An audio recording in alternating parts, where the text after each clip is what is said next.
Pemirsa, Anda kembali menyaksikan Prime Time News. Memasuki masa sidang ke-6 perselisihan hasil pemilu presiden, masa pendukung pasangan Prabowo Hatta kembali menggelar aksi di depan gedung Mahkamah Konstitusi.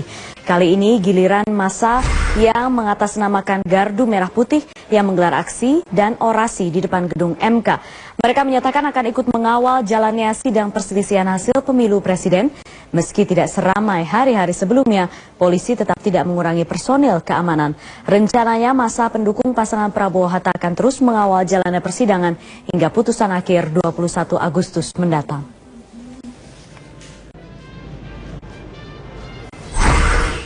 Pemirsa, tak semua demonstran tulus menyampaikan aspirasi. Iming-iming materi menjadi daya tarik bagi mereka yang meramaikan unjuk rasa dan mengaku menjadi demonstran. Termasuk sebagian orang di sekitar gedung MK, tempat di mana sidang sengketa Pilpres digelar. Berikut penelusuran tim Metro TV.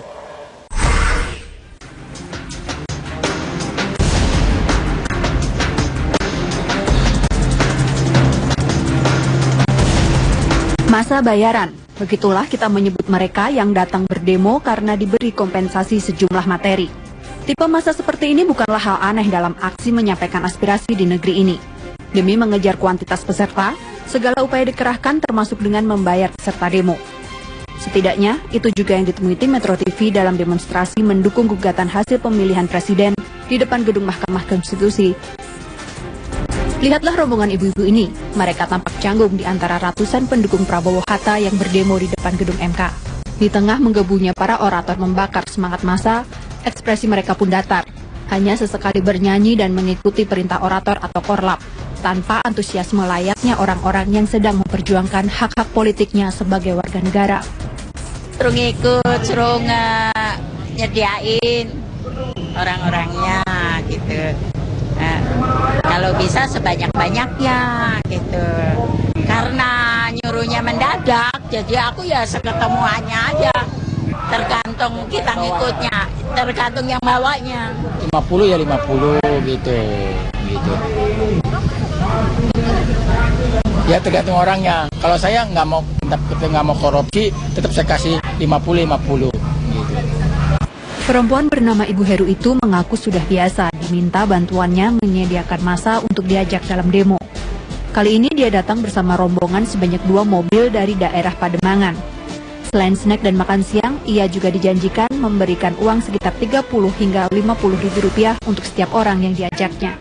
Dalam demo di depan MK, walaupun ada yang mengaku simpatisan, beberapa di antaranya juga mengaku mengikuti demo karena uang dan ajakan tanpa peduli demo apa yang sedang mereka ikuti. Kelihatan ketik aja, tahu. Ya, yang ajakan ibu jadi ketik aja. Belum, lagi sih duit katanya sih. 30 orang satu. Meski wajar terjadi di Indonesia, aksi massa dengan iming-iming materi tetap menyisakan tanya. Sebab hal ini mengindikasikan dukungan yang berpamrih dan tidak murni dari para konstituen. Atau bisa jadi merupakan potret kurangnya loyalitas pendukung pihak yang sedang memperjuangkan aspirasinya.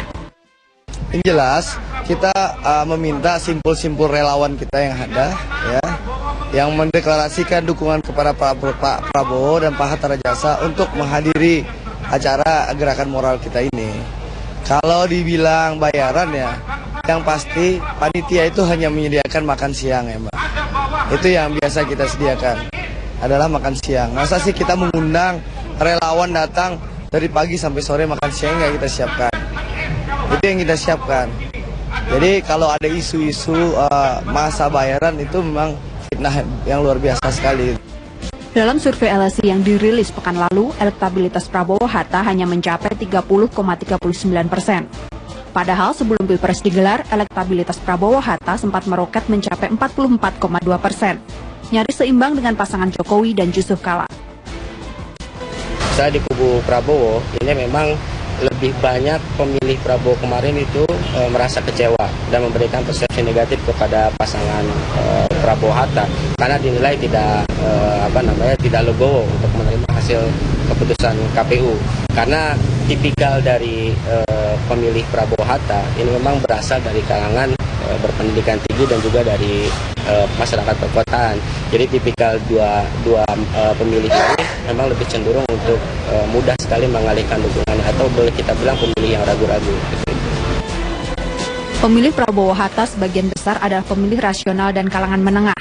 Kelompok ini yang disebut bisa berpindah preferensi politik tanpa keterikatan loyalitas pada calon tertentu. Naiknya kepopuleran Prabowo Hatta juga disebut tidak terlepas dari pembentukan image dan penggunaan jargon serta simbol nasionalisme menjelang pemilihan presiden. Mesin partai politik benar-benar bekerja keras hingga elektabilitas semakin meningkat. Namun, tanpa adanya basis sukarelawan dan pemilih ideologis yang kuat, tak heran dukungan pada Prabowo Hatta menurun pasca Pilpres digelar. Menanggapi hasil survei elektabilitas yang menurun, juru bicara tim Prabowo Hatta, Ade Rosyadi, menyatakan hasil tersebut merupakan desain untuk kemenangan tim lawan dan bentuk penggiringan opini publik. Prabowo Hatta diklaimnya masih memiliki basis massa yang militan. Yang dilakukan oleh LSI itu bagian dari pembangunan opini.